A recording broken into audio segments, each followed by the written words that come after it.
from shutting down a heckler mid-set. Do you want to say something? Yeah, like you are a racist. I'm actually a professional racist. To exposing the truth about feminist boss culture. I grew up with these women, they're always like, I'm a strong, independent woman. Because she like pays her own bills and just takes care of things on her own. You know what we call a man who does that? He's just a guy. These are the moments that prove nobody roasts lefties to their face like Arynne Wexler. Who's booing? Me. Do you want to say something? Yeah, like you are a racist. I'm actually a professional racist. I could keep talking to you. I'm like curious if we want to explore that, but I feel like you're really going to like my joke about trans people next, so maybe we just go to that. I'm deciding if I use my 2 minutes to explore this woman in the corner. Ma'am, is there anything you'd like to say before I close for the night? What are your pronouns? But no, I actually want to understand, like, do you want to share anything about what upset you, about what I said? You're offending me. You being offended doesn't make you right. I want to make people laugh and make them happy, and you want everyone to use pronouns. I think what you're saying is funny. Do you think it's untrue or just unfunny? Can you name one thing I said that was untrue? I'm gonna have to go in a second, but maybe I'm not gonna abort this. You like abortion, but I don't. I'm gonna stay here with you. We're gonna ride this out. Adoption is an option. I don't think you can speak for black people. You're saying I can't speak for all black people as you are currently speaking for all black people? Do you know how to spell my first name? It's actually Arynne, and that is a black girl's spelling. So I could say whatever I want. I'm Arynne Wexler. I'd be happy to chat with you after. Thank you all so much. Imagine paying money to sit in a comedy club and then telling the comedian you're offended. Now let's talk about the whole girl boss narrative, because Wexler's about to run the numbers on it. Where I'm from in New York, there are a lot of ugly women. Feminists. I grew up with these women, they're always like, I'm a strong, independent woman. Because she like pays her own bills and just takes care of things on her own. You know what we call a man who does that? He's just a guy. These women, like, they're so funny. They're like all about female empowerment. I learned this recently. Did you know that the top 5 wealthiest women in the world got their money from divorce settlements? It's genius, actually. What am I doing working this hard? No, but it's true. They take the money that their husbands earned through capitalism and they funnel it through these like crazy socialist causes. And they always have to come up with new problems, you know, like the Anti-Gravity Foundation because it keeps minorities down or something. It's like, isn't that the point? The wealthiest self-made solo billionaire woman isn't even in the top 100 richest people, period. Remember that heckler from clip 1? Well, Wexler wasn't done with her. I had a liberal heckler in the audience. She booed me. Who's booing? Me. Do you want to say something? Yeah, like you are a racist. I'm actually a professional racist. But I never actually included the joke that set her off. Do we want to hear it?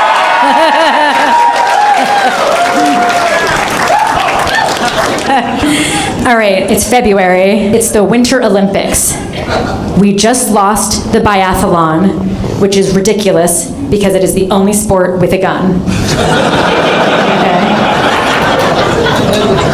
And I say, we at least should have medaled. I bet you we would have gotten gold if they put that course in an elementary school.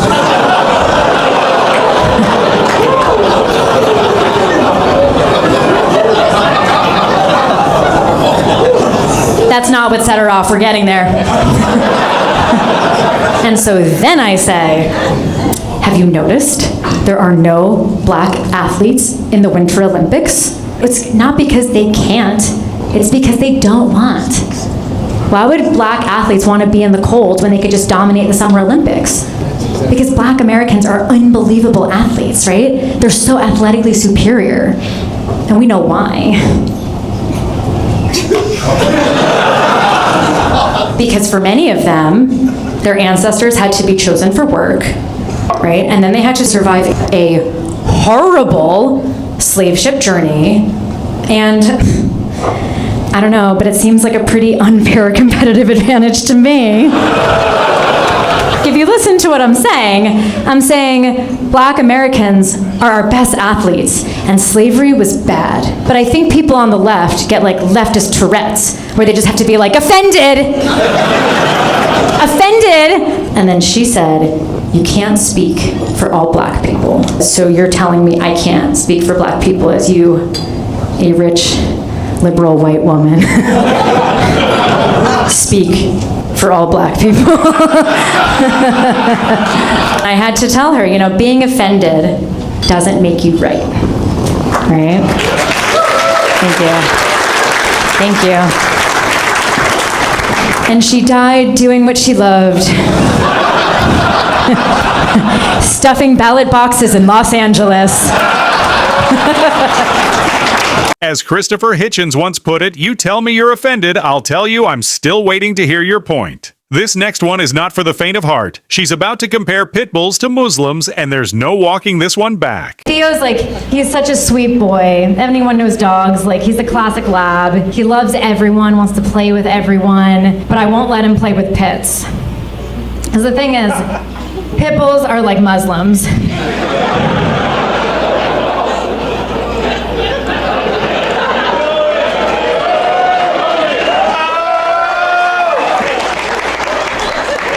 By the way, the few people who aren't excited about this are the pit bull owners in this room. Listen, they're not all violent. Most of them aren't, but somehow, almost every violent attack happens with them. They're like the Al-Qaeda sleeper cell of dogs, You'll see a pit for years, so happy, so sweet, and then they get a signal that we don't see, and they're activated, and your face is torn off. And then you have some liberal white woman defending it, saying that you shouldn't put it down, and that somehow it was your fault. They're like, well, all the ones that I grew up with were super peaceful. Great, we should put them in our dog parks, because it worked out so well in all the other dog parks, right? This is a breed that they made it just recently. It's meant for illegal fighting. And we have to pretend that all those years of inbreeding and raising them from a young age to fight, that just goes away and suddenly they're westernized, domesticated.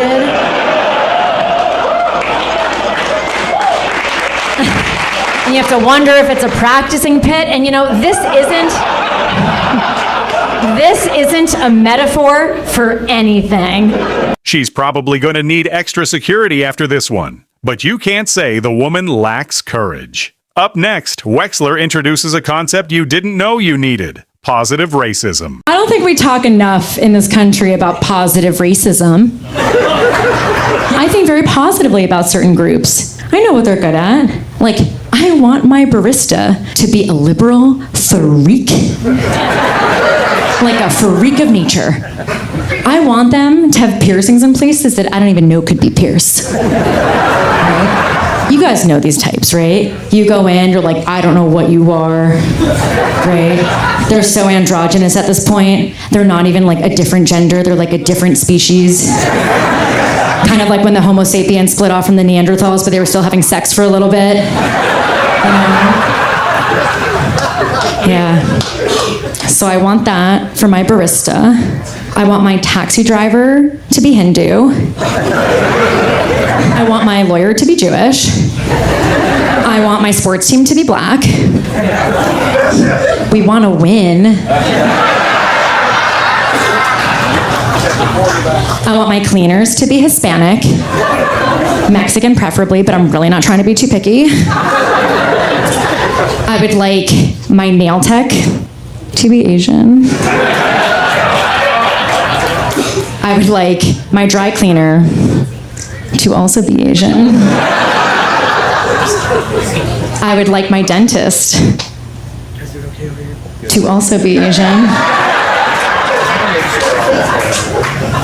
And I want my boyfriend to be white. She pulled the rug out from under that one hard. And did anyone else catch the guy in the crowd yelling, "Except the quarterback"? Now she's asking the question everyone's been thinking. Where did all the non-binary people go? Have you noticed we've actually mostly eradicated the non-binary epidemic? Almost. It was like polio. Except instead of vaccines, we got cheap GLP-1s. You can't be not fat and non-binary. That's just how it works. All these fat non-binary chicks just reverted to being straight white girls with no personality. We do still have trans people though. I still see them because Ozempic cured obesity, not mental illness. So At this point, these aren't even jokes anymore. They're just observations that happen to make us laugh. This next bit is about something she calls liberal passing. Stick with it. Growing up in New York, I was always in rooms with liberals who just assumed I agree with them because I'm liberal passing. What I realized sitting in all those rooms is that liberals, they think that things are copacetic. You know, when we're in an office, you have a friendship with someone who has different political opinions than you do. They think it's because they're forgiving us for being evil. But what they don't realize is we're forgiving them for being retarded. Is it true that liberals are the most understanding, tolerant people in the world, right up until you disagree with them? Now she's taking on Mamdani, and things are about to get spicy. Assalamu alaikum, New York City. Wow. How does this room feel about Mamdani? Yeah. Oh. The way he talks, I describe it as like, it's Islamabonics. Islamabonics is the way people talk when they want to live in the high-rise luxury buildings that they also want to fly planes into, you know? That was bold, that was reckless, and that was genuinely hilarious. This next one involves the former leader of Iran, and Wexler's setup is diabolical. So guys, I do want to make sure I wish you a happy Ramadan tonight. Anyone celebrating? Yeah? Yeah. Happy Ramadan. The former supreme leader of Iran, the Ayatollah Khomeini, is looking up my skirt from hell right now.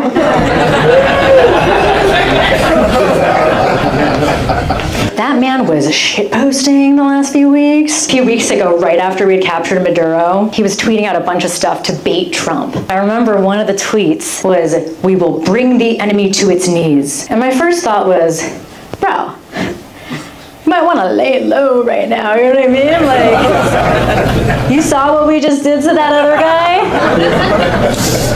But my second thought on that tweet specifically was, it's kind of gay, right?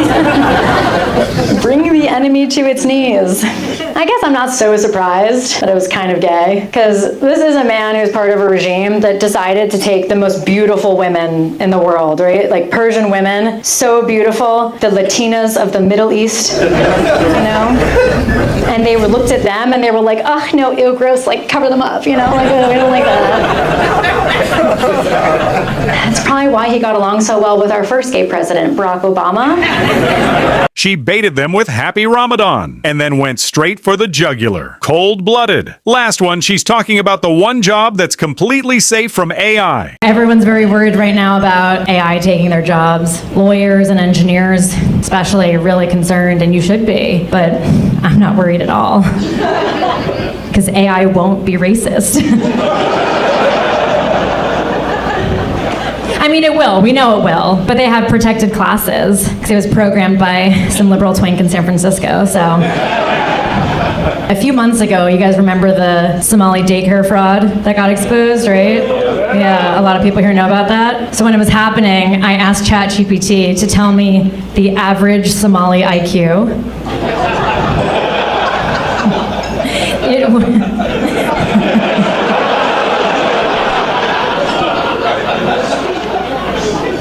It wouldn't tell me. I had to ask it multiple times. And on the third try, Chat said to me, it was like, okay, I'll tell you, but like only if you pinky promise you're not going to use this information.